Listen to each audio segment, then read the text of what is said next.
Of the events which took place at the Norton Mine on October 18th and 19th, 1894, I have no desire to speak.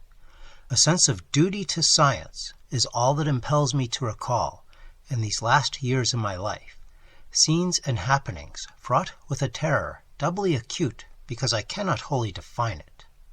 But I believe that before I die, I should tell what I know of the, shall I say, transition of Juan Romero. My name and origin need not be related to posterity. In fact, I fancy it is better they should not be, for when a man suddenly migrates to the States or to the colonies, he leaves his past behind him. Besides, what I once was is not in the least relevant to my narrative, save perhaps the fact that during my service in India I was more at home amongst white-bearded native teachers than amongst my brother officers. I had delved not a little into odd Eastern lore when overtaken by the calamities which brought about my new life in America's vast West, a life wherein I found it well to accept a name, my present one, which is very common and carries no meaning. In the summer and autumn of 1894, I dwelt in the drear expanses of the Cactus Mountains, employed as a common laborer at the celebrated Norton Mine, whose discovery by an aged prospector some years before had turned the surrounding region from a nearly unpeopled waste to a seething cauldron of sordid life. A cavern of gold, lying deep below a mountain lake, had enriched its venerable finder beyond his wildest dreams, and now formed the seat of extensive tunneling operations on the part of the corporation to which it had finally been sold. Additional grottos had been found, and the yield of yellow metal was exceedingly great, so that a mighty and heterogeneous army of miners toiled day and night in the numerous passages and rock hollows. The superintendent, a Mr. Arthur, often discussed the singularity of the local geological formations, speculating on the probable extent of the chain of caves, and estimating the future of the titanic mining enterprise. He considered the auriferous cavities the result of the action of water, and believed the last of them would soon be opened. It was not long after my arrival and employment that Juan Romero came to the Norton Mine. One of the large herd of unkempt Mexicans attracted thither from the neighboring country, he at first commanded attention only because of his features, which, though plainly of the Red Indian type, were yet remarkable for their light color and refined conformation, being vastly unlike those of the average greaser or Paiute of the locality.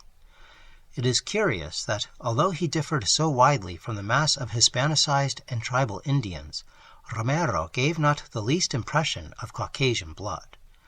It was not the Castilian conquistador or the American pioneer, but the ancient and noble Aztec, whom imagination called to view when the silent peon would rise in the early morning and gaze in fascination at the sun as it crept above the eastern hills, meanwhile stretching out his arms to the orb as if in the performance of some rite whose nature he did not himself comprehend. But save for his face, Romero was not in any way suggestive of nobility. Ignorant and dirty, he was at home amongst the other brown-skinned Mexicans, having come, so I was told afterward, from the very lowest sort of surroundings. He had been found as a child in a crude mountain hut, the only survivor of an epidemic which had stalked lethally by. Near the hut, close to a rather unusual rock fissure, had lain two skeletons, newly picked by vultures, and presumably forming the sole remains of his parents. No one recalled their identity, and they were soon forgotten by the many. Indeed, the crumbling of the adobe hut and the closing of the rock fissure by a subsequent avalanche had helped to efface even the scene from recollection. Reared by a Mexican cattle thief who had given him his name, Juan differed little from his fellows. The attachment which Romero manifested toward me was undoubtedly commenced through the quaint and ancient Hindu ring which I wore when not engaged in active labor. Of its nature and manner of coming into my possession I cannot speak. It was my last link with a chapter of life forever closed, and I valued it highly. Soon I observed that the odd-looking Mexican was likewise interested, eyeing it with an expression that banished all suspicion of mere covetousness. Its hoary hieroglyphs seemed to stir some faint recollection in his untutored but active mind, though he could not possibly have beheld their like before. Within a few weeks after his advent, Romero was like a faithful servant to me, this notwithstanding the fact that I was myself but an ordinary miner. Our conversation was necessarily limited. He knew but a few words of English, while I found my Oxonian Spanish was something quite different from the patois of the peon of New Spain. The event which I am about to relate was unheralded by long premonitions. Though the man Romero had interested me, and though my ring had affected him peculiarly, I think that neither of us had any expectation of what was to follow when the great blast was set off. Geological considerations had dictated an extension of the mine directly downward from the deepest part of the subterranean area, and the belief of the superintendent that only solid rock would be encountered had led to the placing of a prodigious charge of dynamite. With this work Romero and I were not connected, wherefore our first knowledge of extraordinary conditions came from others. The charge, heavier perhaps than had been estimated, had seemed to shake the entire mountain. Windows and shanties on the slope outside were shattered by the shock, whilst miners throughout the nearer passages were knocked from their feet. Jewel Lake, which lay above the scene of action, heaved as in a tempest. Upon investigation, it was seen that a new abyss yawned indefinitely below the seat of the blast, an abyss so monstrous that no handy line might fathom it, nor any lamp illuminate it. Baffled, the excavator sought a conference with the superintendent, who ordered great lengths of rope to be taken to the pit, and spliced and lowered without cessation till a bottom might be discovered. Shortly afterward, the pale-faced workmen apprised the superintendent of their failure. Firmly, though respectfully, they signified their refusal to revisit the chasm, or indeed to work further in the mine until it might be sealed. Something beyond their experience was evidently confronting them, for so far as they could ascertain, the void below was infinite. The superintendent did not reproach them. Instead, he pondered deeply and made many plans for the following day. The night shift did not go on that evening. At 2 a.m, a lone coyote on the mountain began to howl dismally. From somewhere within the works, a dog barked in answer, either to the coyote or to something else. A storm was gathering around the peaks of the range, and weirdly shaped clouds scudded horribly across the blurred patch of celestial light, which marked a gibbous moon's attempts to shine through many layers of cirrostratus vapors. It was Romero's voice, coming from the bunk above, that awakened me, a voice excited and tense with some vague expectation I could not understand. "Madre de Dios! El sonido, ese sonido! Oiga usted, lo oiga usted, señor, that sound!" I listened, wondering what sound he meant. The coyote, the dog, the storm were all audible, the last named now gaining ascendancy as the wind shrieked more and more frantically. Flashes of lightning were visible through the bunkhouse window. I questioned the nervous Mexican, repeating the sounds I heard. El coyote, el perro, el viento? But Romero did not reply. Then he commenced whispering as in awe. El ritmo, señor, el ritmo de la tierra, that throb down in the ground. And now I also heard and shivered, and without knowing why. Deep, deep below me was a sound, a rhythm, just as the peon had said, which, though exceedingly faint, yet dominated even the dog, the coyote, and the increasing tempest.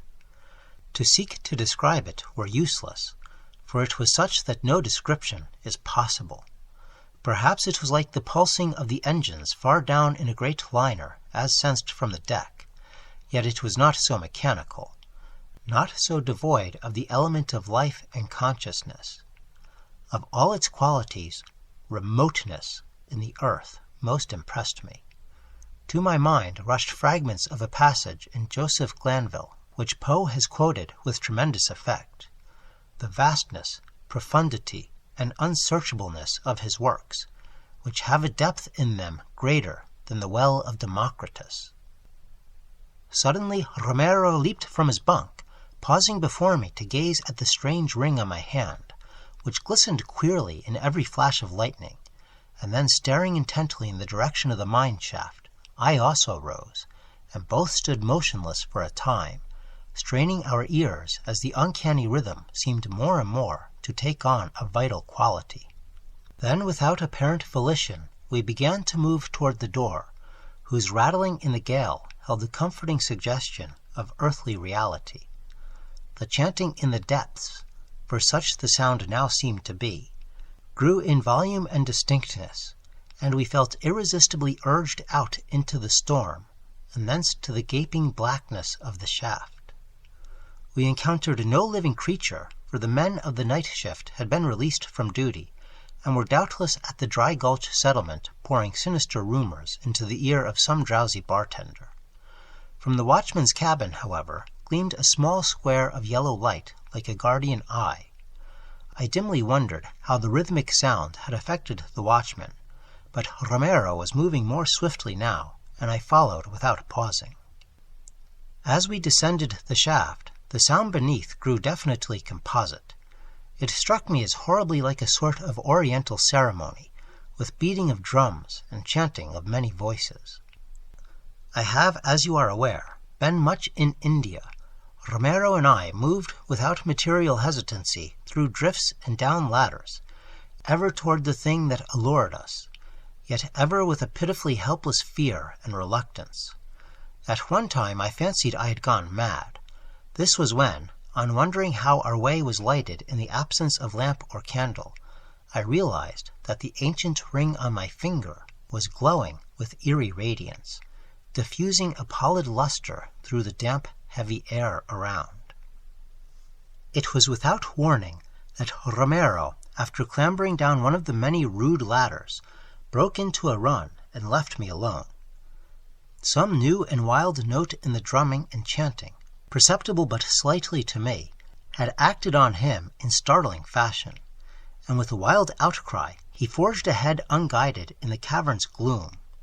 I heard his repeated shrieks before me as he stumbled awkwardly along the level places and scrambled madly down the rickety ladders, and frightened as I was, I yet retained enough of perception to note that his speech, when articulate, was not of any sort known to me.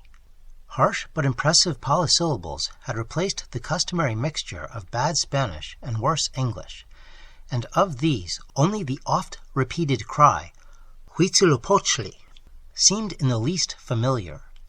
Later, I definitely placed that word in the works of a great historian, and shuddered when the association came to me. The climax of that awful night was composite but fairly brief, beginning just as I reached the final cavern of the journey. Out of the darkness immediately ahead burst a final shriek from the Mexican, which was joined by such a chorus of uncouth sound as I could never hear again and survive. In that moment, it seemed as if all the hidden terrors and monstrosities of earth had become articulate in an effort to overwhelm the human race. Simultaneously, the light from my ring was extinguished, and I saw a new light glimmering from the lower space but a few yards ahead of me. I had arrived at the abyss, which was now redly aglow, and which had evidently swallowed up the unfortunate Romero. Advancing, I peered over the edge of that chasm, which no line could fathom, and which was now a pandemonium of flickering flame and hideous uproar. At first I beheld nothing but a seething blur of luminosity, but then shapes, all infinitely distant, began to detach themselves from the confusion, and I saw. Was it Juan Romero? But God, I dare not tell you what I saw. Some power from heaven, coming to my aid, obliterated both sights and sounds in such a crash as may be heard when two universes collide in space. Chaos supervened, and I knew the peace of oblivion. I hardly know how to continue, since conditions so singular are involved, but I will do my best, not even trying to differentiate between the real and the apparent. When I awaked, I was safe in my bunk, and the red glow of dawn was visible at the window. Some distance away, the lifeless body of Juan Romero lay upon a table, surrounded by a group of men, including the camp doctor. The men were discussing the strange death of the Mexican as he lay asleep, a death seemingly connected in some way with the terrible bolts of lightning which had struck and shaken the mountain. No direct cause was evident, and an autopsy failed to show any reason why Romero should not be living. Snatches of conversation indicated beyond a doubt that neither Romero nor I had left the bunkhouse during the night, that neither had been awake during the frightful storm which had passed over the Cactus Range. That storm, said men who had ventured down the mine shaft, had caused extensive caving in, and had completely closed the deep abyss which had created so much apprehension the day before. When I asked the watchman what sounds he had heard prior to the mighty thunderbolt, he mentioned a coyote, a dog, and the snarling mountain wind. Nothing more. Nor do I doubt his word. Upon the resumption of work, Superintendent Arthur called on some especially dependable men to make a few investigations around the spot where the gulf had appeared. Though hardly eager, they obeyed, and a deep boring was made. Results were very curious. The roof of the void, as seen whilst it was open, was not by any means thick, yet now the drills of the investigators met what appeared to be a limitless extent of solid rock. Finding nothing else, not even gold, the superintendent abandoned his attempts, but a perplexed look occasionally steals over his countenance as he sits thinking at his desk. One other thing is curious. Shortly after waking on that morning after the storm, I noticed the unaccountable absence of my Hindu ring from my finger. I had prized it greatly, yet nevertheless felt a sensation of relief at its disappearance. If one of my fellow miners appropriated it, he must have been quite clever in disposing of his booty, for despite advertisements and a police search, the ring was never seen again. Somehow, I doubt it was stolen by mortal hands, for many strange things were taught me in India. My opinion of my whole experience varies from time to time. In broad daylight, and at most seasons, I am apt to think the greater part of it a mere dream. But sometimes in the autumn, about 2 a.m, when winds and animals howl dismally, there comes from inconceivable depths below a damnable suggestion of rhythmical throbbing. And I feel that the transition of Juan Romero was a terrible one indeed.